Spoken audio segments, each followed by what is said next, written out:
dikasih kesehatan, harta aduk, tetapi tidak ada kesempatan mereka untuk memenuhi panggilan Allah Azza wa Jalla. Ya, banyak di mereka sekarang duduk-duduk di laptop, di rumah nonton TV. Ya, alhamdulillah karena nikmat ya yang Allah Taala berikan ke awak. Allah Taala dudukkan awak di majlis ilmu, dudukkan awak di tempat salah satu daripada rawdah min rawdatil jannah, salah satu taman dari taman-taman surganya Allah Azza wa Jalla. Bahwasanya majlis ilmu ini, beri pengajian ini merupakan taman, merupakan salah satu taman daripada taman surga Allah Azza wa Jalla.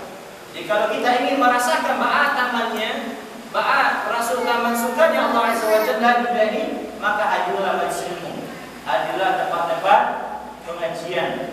Disebutkan di sana kitab Allah, dibacakan di sana ayat-ayat Allah, dibacakan di sana hadis-hadis Rasulullah sallallahu alaihi wasallam. Ya, Bapak-bapak, Ibu yang dimuliakan Allah. Dalam Al-Qur'an banyak sekali disampaikan oleh Allah Azza wa Jalla keutamaan ilmu, keutamaan orang-orang yang berilmu. Bahwasanya kita niat datang di rumah, dan rumah adalah ingin dengarkan pengajian, bahwasanya kajian di sini adalah kita dalam rangka butuh ilmu. Ya, maka ilmu yang kita tuntut ini adalah ilmu yang sangat mulia. Ya, apa ilmunya? Ilmu Al-Quran dan Sunnah. Maka ilmu yang paling mulia itu adalah ilmu kita mempelajari Al-Quran dan ilmu mempelajari hadis Sunnahnya Rasulullah Sallallahu Alaihi Wasallam. Maka sungguh beruntunglah orang-orang yang hadir dalam majlis ilmu. Kenapa dah beruntung? Ya, disebutkan dalam hadis Rasulullah Sallallahu Alaihi Wasallam. Bahwasanya Rasulullah sallallahu alaihi wasallam mengatakan, "Man salaka tariqan yaltamisu fihi 'ilman sahalallahu bihi tariqan ilal jannah." Barang siapa yang melangkah atau berjalan, ya, man salaka tariqan, yang barang siapa menempuh satu jalan, yang mana pada jalan tersebut dia menuntut ilmu, membaca Al-Quran, mendengarkan Al-Quran, mempelajari Al-Quran, mempelajari hadis Rasulullah sallallahu alaihi wasallam, sahalallahu bihi tariqan ilal jannah. Maka Allah Ta'ala akan mudahkan bagi dia menuju surga Allah Azza wa Jalla. Subhanallah. Jadi majlis ilmu kita ini, ya, kita duduk di majlis ilmu merupakan salah satu cara untuk mendapatkan surga Allah. Itu tujuan Allah. Tujuan kita hidup adalah untuk mencari surganya Allah. Maka kalau awak ingin untuk mencari surga Allah, hadirlah majlis ilmu, datang dari pengajian. Di situ disebutkan Al-Quran, di situ disebutkan apa? Sunnah Rasulullah SAW. Dan di situ kita akan mencoba, mencicipi, ya, taman-taman dan taman surganya Allah Azza wa Jalla. Ya, di antara utama yang disebutkan dalam hadis ini, sama hadis ini, bahwasanya di dalam majlis ilmu ini, bahwasanya para malaikat akan turun. Ya, maka mereka akan mendoakan kita, memintakan ampunan atas dosa kita kepada Allah Azza wa Jalla. Ya, mereka buang saat saya malaikat sekarang, mereka itu ada sekarang Pak. Ya, karena mereka tidak nampak kita. Ya, maka sekarang mengembangkan sayap-sayap mereka kepada kita. Kenapa? Karena mereka redha terhadap apa yang kita tuntut.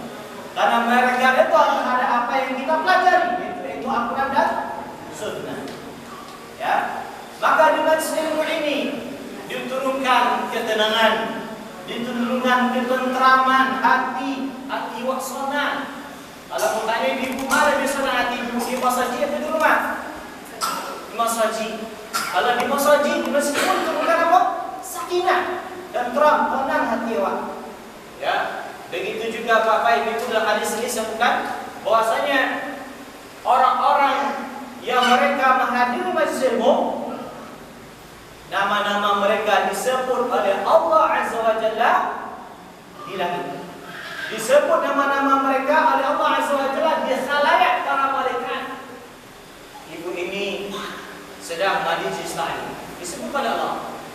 Bapak ini disebut, bapak ini sedang menghadiri majlis taklim, disebut oleh Allah sekarang. Di mana? Di langit, disebut di khalayak para malaikat. Siapa yang tidak ingin nama disebut Allah Azza wa Jalla? Dan itu semua awak ingin bahwasanya nama awak itu disebut oleh Allah Azza wa Jalla. anak pemuda ini disebut oleh Allah Azza wa Jalla. Pemuda ini, pemudi ini disebut. Semuanya ada di hadir, semua yang ada di Masjid Nabawi, nama-nama mereka disebut oleh Allah Azza wa Jalla di khalayak para mereka. Maka sebut terkenal orang-orang yang mencari. Sekenal-kenalnya artis apa? Ia terkenal di dunia saja.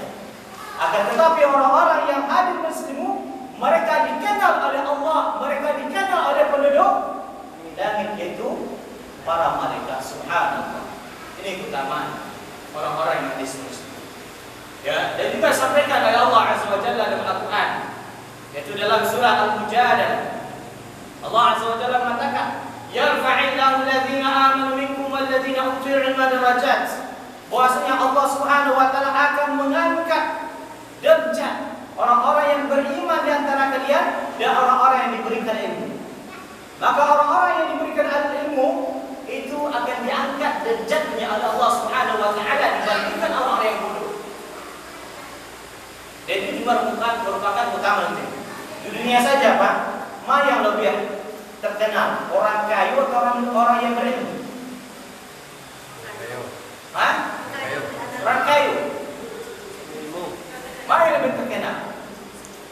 Nabi kayunya atau kayunya atau yang berilmu? Berilmu. Baik, bertanya apa? Buya Hamka dia terkenal di kenapa? Apakah dari kekayaannya? Ya. Buya Hamka terkenal dengan ilmunya, dengan warisan ilmunya. Muhammad Nasir terkenal dengan apa? Ilmu. Begitu juga buya-buya, dan itu para ulama dulu. Imam Syafi'i, mereka terkenal bukan dengan kekayaannya, tapi mereka terkenal dengan ilmunya. Sampai sekarang berapa abad jarak dengan Imam Syafi'i, tetap sekarang Imam Syafi'i, masa Abu Basri disebut-sebut karena dia memiliki ilmu. Ya, yang terkenal adalah orang kayu dulu sekarang mungkin kamu. Ya, tetapi dia terkenal karena bukan karena dermawannya, tetapi karena apa? Karena bakhilnya. Sebuah harta karun, ya, kunci gudang harta itu dipikul, disandang oleh onta yang sangat besar, dan lalu begitu banyaknya kunci-kunci. Tetapi dia terkenal karena bukan dermawannya, tapi dia terkenal karena apa? Karena bakhilnya.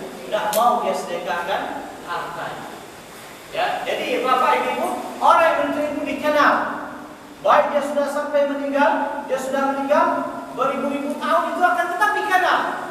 Ya, oleh penduduk bumi maupun penduduk langit. Sampai sekarang berapa tahun? Imam Buya Hamka meninggal. Berapa tahun? Berapa tahun, Pak? Hah? Saya yang paham sejarah sekolah. Ya, lebih mungkin 50 tahun lebih dah. 60 tahun lebih. Sudah? 30 ada lewat. Hah? 20 ada. 50. Kita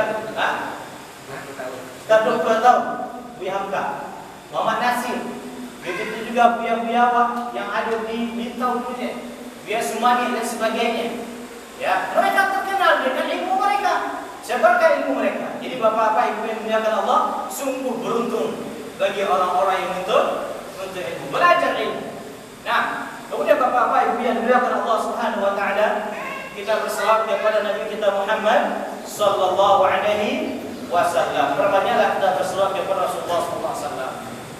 Ya, Rasulullah sallallahu alaihi wasallam katakan dalam satu hadisnya, barang siapa yang berselawat kepada aku satu kali, maka Allah Ta'ala akan berselawat kepadanya sebanyak 10 kali. Kalau jiwa berselawat kepada Rasulullah, Allah berselawat kepada 10 kali. Kalau seandainya banyak berselawat kepada Rasulullah dalam satu hari itu lebih dari 100, berapa banyak Allah mengucapkan selamat, mengucapkan selawat kepada Allah. Subhanallah. Ini keutamaan bagi Allah. Hendaknya Allah selalu banyak berselawat kepada Rasulullah SAW. Ya, maka dikatakan Rasulullah SAW, cukup seseorang itu dikatakan bakhil, cukup seorang itu dikatakan kikir, ketika nama itu disebut di hadapannya, dia tidak mau berselawat. Orang bakhil dengan Rasulullah. Ya, maka dari itu Bapak Ibu, ketika nama Rasulullah SAW disebutkan di hadapan Allah, maka yang Rasul lakukan berselawat kepada Rasulullah dengan mengucapkan Allahumma shalli ala Muhammad atau mengatakan sallallahu alaihi wasallam. Baik, Bapak-bapak, Ibu, kaum muslimin wal kaum muslimat yang dimuliakan Allah Azza wa Jalla. Ya, sebelum mulai kajian awak, ya, aku ingin memperkenalkan diri aku dulu kepada Bapak, Ibu, karena alhamdulillah, ya, aku sebelum mengucapkan terima kasih banyak kepada Bapak-bapak, Ibu, pengurus yang telah berikan kesempatan bagi aku untuk mengisi kajian atau mengisi pengajian pada malam hari ini. Ya, mudah-mudahan beri pengajian kita pada malam ini diberkahi dan rahmati Allah Azza wa Jalla. Ya, nama aku sebagaimana disebutkan oleh Pak Pengurus tadi, yaitu Abu Zaid. Ya, saya juga disebut dengan Abu Mudaman. Ya, aku berasal dari Payakumbuh dan tinggal sekarang di Gading, Pakan Senen. Alhamdulillah, aku ya diamanahi untuk mengurus pesantren ya di bawah Yayasan Darul Hadis, ya, YPI, Yayasan Pendidikan Islam Darul Hadis. Alhamdulillah, kita sudah berdiri 2 tahun lamanya.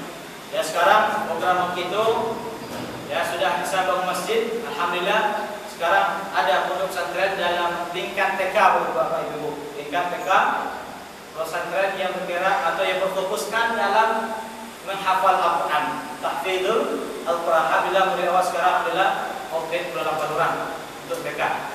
Ya, dan kami mohonkan kepada Bapak Ibu ya agar dimudahkan oleh Allah Azza wa Jalla dalam mengurus pesantren atau mengurus yayasan Darul Hadis di Pakan. Dan tidak sekilas pengenalan dari aku. Nah, Bapak-bapak, Ibu yang dimuliakan Allah Azza wa Jalla, pembahasan awak pada malam hari ini, awak akan membahas tentang sekitar masalah ibadah. Masalah apa? Masalah ibadah. Ya, kita tahu dalam Al-Quran bahwasanya salah satu tujuan Allah Taala menciptakan awak Tuhan untuk ibadah. Untuk apa? Untuk beribadah kepada Allah Azza wa Jalla. Allah Taala tidaklah menciptakan awak untuk makan, tidak menciptakan awak untuk minum, tidak menciptakan awak untuk bersenang-senang. Dah, tetapi tujuan utama Allah Azza wa Jalla ciptakan awak untuk apa? Untuk beribadah, menghambakan diri, menghinakan diri kepada Allah Azza wa Jalla. Sebagaimana Allah Taala katakan dalam Al-Quran, "Wa ma khalaqatul jinna wal insa illa liya'budun."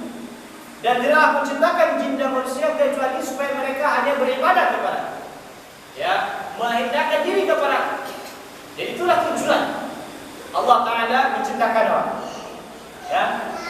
Dan juga dalam Al-Quran Allah Azza wa Jalla mengatakan surah Al-Baqarah, "Ya ayyuhan nasu 'budu rabbakum alladzi khalaqakum wal ladzina min qablikum la'allakum tattaqun." Kata Allah, wahai sekalian manusia, u'budu, sembahlah Rabb kalian, ibadahlah kepada Rabb kalian. Jadi Allah Taala perintahkan kita semua manusia untuk apa?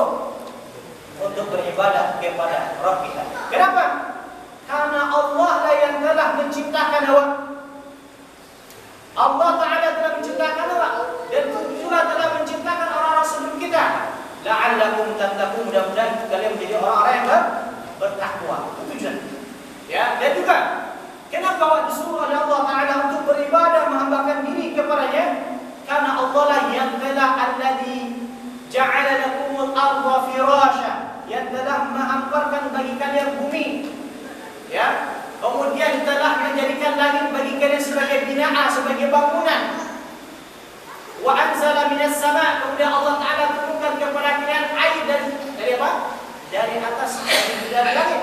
Kemudian dengan air tersebut Allah Taala buka berbagai macam tumbuh-tumbuhan, buah-buahan, itu adalah semua bentuk rezeki bagi kalian, kata Allah. Satu, perintah Allah kepada kalian. Apa itu? Apa akhir ayatnya, Pak? Apa? Fala taj'alu lillahi andada. Jangan sekali-kali kalian menjadikan tandingan-tandingan bagi Allah dalam peribadatan. Wa antum lam padal fil masjid. Artinya apa, Pak? Ibu, setelah Allah Taala ciptakan awak dari tidak ada. Kemudian karena kasih sayangnya Allah kepada awak, Allah Taala berikan kepada awak makan, minum. Allah Taala berikan kepada kita rezeki, ya, sehingga kita bisa makan. Tidak sampai situ saja sayang Allah kepada awak. Setelah kepada awak seorang Rasul untuk menerangkan agama. Allah turunkan kepada awak kitab supaya kita bisa membaca petunjuk dan kita berjalan di dalam permukaan bumi ini. Itu adalah bentuk kasih sayang Allah kepada awak. Ya, kasih sayang, bentuk cinta Allah kepada awak.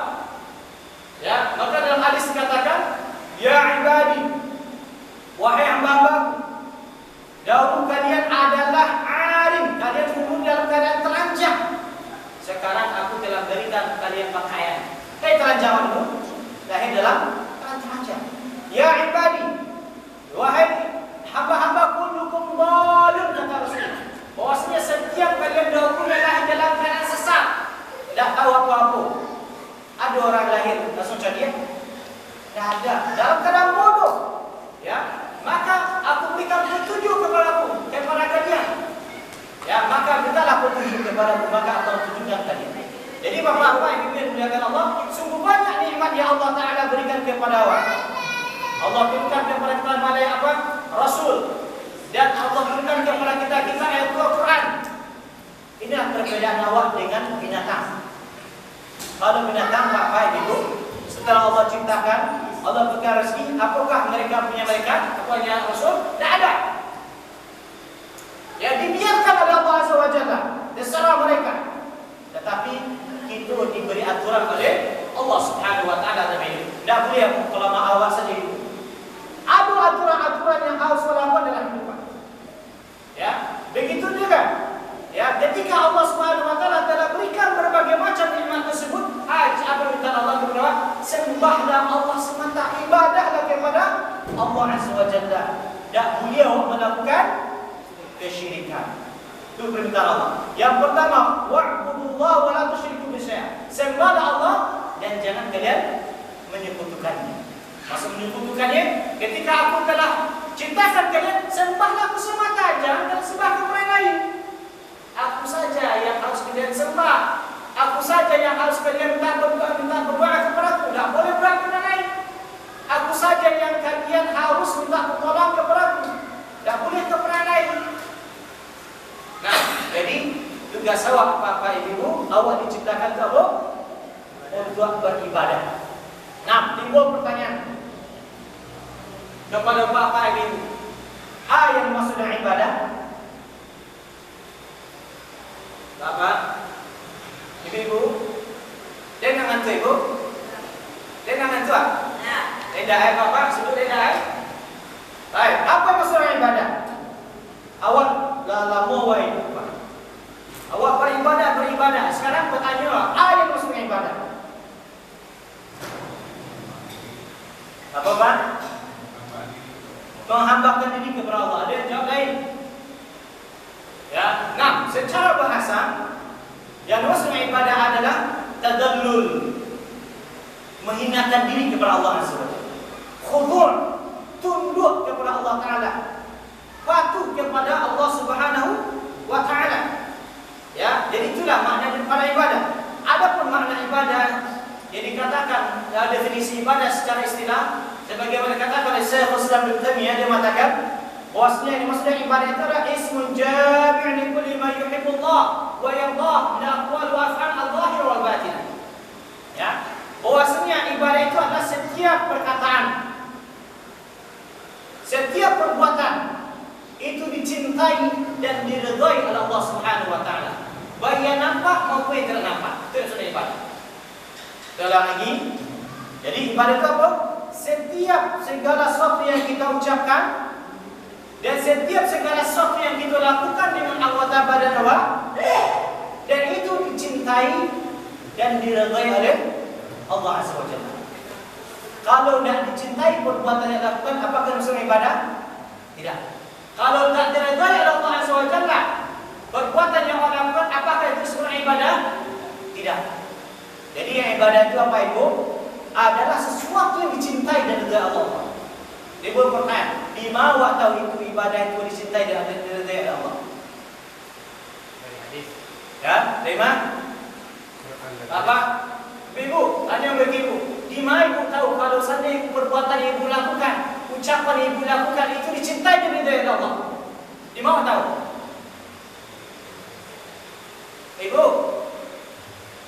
tanya ke ibu, di mana awak tahu bahwasanya ibadah yang melakukan selama awak dicintai ibadah itu dan diridhoi oleh Allah? Di mana awak tahu? Kalau bapak sebelah kanan bu, di mana pak? Ilmu. Nah, apa situ? Di mana awak tahu kalau sebenarnya ibadah itu cintai dari jauh? Tahunya awak itu ada dengan Al-Quran dan Sunnah. Ya. Kalau ibadah awak itu kalau berdasarkan kepada Al-Quran dan Sunnah, maka itu dicintai dan diridhoi. Pasti dicintai oleh Allah dan Rasul. Tapi kalau ibadah yang awak lakukan itu tidak sesuai dengan Al-Quran, tidak sesuai dengan hadis Rasulullah, apakah dicintai Allah? Tidak dicintai Allah. Jadi timbangannya apa ibu? Al-Quran dan hadis. Ya. Jadi apapun perbuatan yang awak lakukan, perbuatan yang awak menganggap itu adalah ibadah, tetapi tidak sesuai dengan Al-Quran dan hadis, maka itu tidak dicintai, tidak diridhai oleh Allah Azza wa Jalla. Itu timbang. Nah, bapak-bapak ibu yang dimuliakan Allah Azza wa Jalla, maka para ulama membagi ibadah itu sangat banyak. Selama kau menganggap ibadah itu singkir saja, solat, ialah puasa, lah solat, lah zakat, lah selesai itu ibadah. Itu. Tetapi ibadah itu sangat banyak. Ya, dibahas orang dalam ada ibadah hati. Di antara contoh ibadah hati itu apa ibu? Ikhlas, takut, cinta, tawakal, mengharap. Itu adalah ibadah. Jadi takut, kita hanya takut kepada Allah, maka takut itu ibadah. Ya, fala takhafuhum wa khafuni, kata Allah. Janganlah kalian takut kepada mereka, tapi takutlah kepada. Cinta juga termasuk ibadah. Ikhlas juga termasuk ibadah. Itu ibadah hati. Nah, jadi cakupan ibadah yang pertama itu adalah ibadah hati.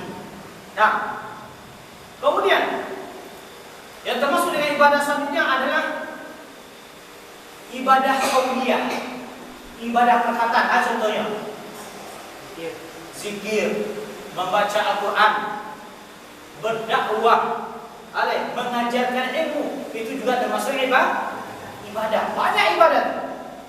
Ya, itu berzikir, baca subhanallah, alhamdulillah, Allahu akbar, itu termasuk ibadah. Mengucapkan masya Allah, la ilaha illallah, itu juga termasuk ibadah. Ya, itu ibadah lisan. Membaca Al-Quran itu juga termasuk ibadah. Yang mengajarkan ilmu syar'i, maka itu juga termasuk ibadah. Berdakwah itu juga termasuk ibadah. Ini ibadah apa tadi? Ibadah lisan. Nah, yang kedua. Yang ketiga ibu, ibadah badan. Ibadah yang dilakukan oleh anggota badan. Contohnya salat, sujud, rukuk, puasa, haji, tawaf, berjihad, menuntut ilmu. Yang itu bukan dengan badan. Hadir dengan badan sendiri, maka itu masih ibadah. Maka awak hadir dalam seremoni juga dalam rangka ibadah kepada Allah Subhanahu wa taala. Salat awak lakukan tadi juga termasuk ibadah. Itu ibadah badan. Ya. Kemudian yang juga termasuk ibadah adalah ibadah harta. Contoh ibadah harta itu bersedekah, berzakat, ya, bernazar. Dengan kita bernazar itu kita berniat untuk misalnya bernazar dengan harta dan sebagainya, maka ini disebut juga dengan ibadah. Jadi ibadah itu banyak itu. Bapak-bapak yang muliakan Allah SWT. Tidak hanya sholat saja. Jadi mulai dari ibadah hati, takut, ya, dan cinta, tawakal, mengharap, sholat, berdoa, ya, berzikir, itu semuanya ada ibadah. Maka semua jenis-jenis ibadah yang kita sebutkan tadi untuk siapa? Untuk siapa ibu? Untuk Allah, tidak mulia untuk yang lain. Itu berdoa hanya berdoa kepada Allah. Ya, maka ditanyakan, pernah disampaikan oleh Rasulullah SAW dalam satu hadisnya, haqqullah 'alal ibad. Bahwasanya hak Allah yang harus dipenuhi oleh seorang hamba adalah ayya'buduhu wa la yusyriku bihi. Hendaklah mereka beribadah hanya kepada Allah Azza wa Jalla dan tidak menyekutukan Allah Subhanahu wa taala dengan sesuatu apa. Jadi apapun jenis ibadah yang sebutkan tadi, Bu, Pak, itu hanya untuk Allah, tak boleh yang lain. Solat awak hanya untuk Allah. Harta yang awak berikan untuk infak, zakat dan sebagainya untuk Allah. Haji untuk Allah, bukan untuk yang lainnya. Ya, itu dimaksud dengan ibadah. Dan boleh awak simpangkan ke orang lain. Kalau seandainya jenis-jenis ibadah tadi awak berikan kepada selain Allah, maka awaklah jatuh kepada perbuatan syirik. Kalau solat awak untuk manusia atau solat untuk jin, boleh tak, Bu? Tak boleh, haram. Begitu juga berdoa. Ad-doa ibadah, kata Rasulullah. Bahwasanya doa itu ibadah. Jadi kalau doa itu ibadah, maka berdoalah kepada Allah. Ud'uuni astajib lakum. Berdoalah kepada aku, maka akan aku kabulkan doa kalian. Maka ketika kita mengatakan bahwasanya doa itu ibadah, maka tidak boleh berdoa kepada selain Allah. Tak boleh berdoa kepada malaikat, tak boleh berdoa kepada Rasul, tak boleh kita berdoa kepada jin, tak boleh kita berdoa kepada manusia, tak boleh kita berdoa kepada orang yang mati.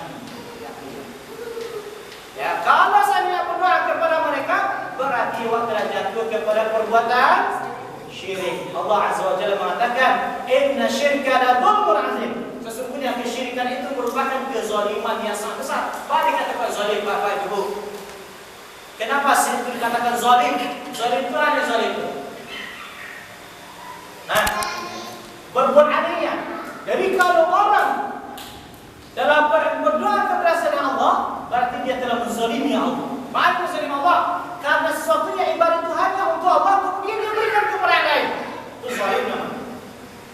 Ya, misalnya awak sajalah, jangan Allah. Awaknya itulah hak Allah, apa minum hak orang lain, hak seorang pun contohnya. Kemudian awak berikan kepada orang yang bukan haknya.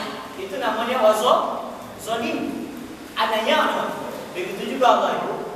Ketika hak Allah itu ibadah, kemudian memberikan kepada selain Allah, berarti buat telah zalim kepada siapa? Kepada Allah. Maka itu merupakan kezaliman yang sangat besar karena telah menzalimi Allah. Ya, berdoa apa-apa ibu, awak harus berdoa hanya kepada Allah. Boleh berdoa kepada orang mati. Ya, minta kesembuhan hanya minta kepada Allah. Tak boleh minta kepada lain. Ya, nah, jadi itu dimaksud dengan contoh-contoh daripada ibadah. Jadi kalau awak tinjau-tinjau Bapak Ibu, bahwasanya semua daripada kehidupan awak termasuk ibadah. Termasuk dari ibadah itu adalah melaksanakan perkara apa yang diperintahkan Allah. Termasuk juga ibadah itu adalah meninggalkan apa-apa yang dilarang oleh Allah Azza wa Jalla, maka juga termasuk ibadah. Contoh yang dilarang oleh Allah apa, Ibu? Menciluk, itu dilarang Allah. Mencuri, dilarang oleh Allah. Berzina, dilarang oleh Allah. Kalau kita tinggalkan larangan Allah tersebut adalah untuk mencari wajah Allah Azza wa Jalla, maka dia termasuk ibadah. Ya, pernah Bapak Ibu mendengar kisah 3 orang yang terkurung dalam gua? Dan pernah tak Ibu mendengar 3 orang yang terkurung dalam gua? Ya, disampaikan dalam hadis yang disampaikan oleh Abu Hurairah, ada 3 orang yang dia pergi mengembara, tiba-tiba akan hujan, masuknya ke gua.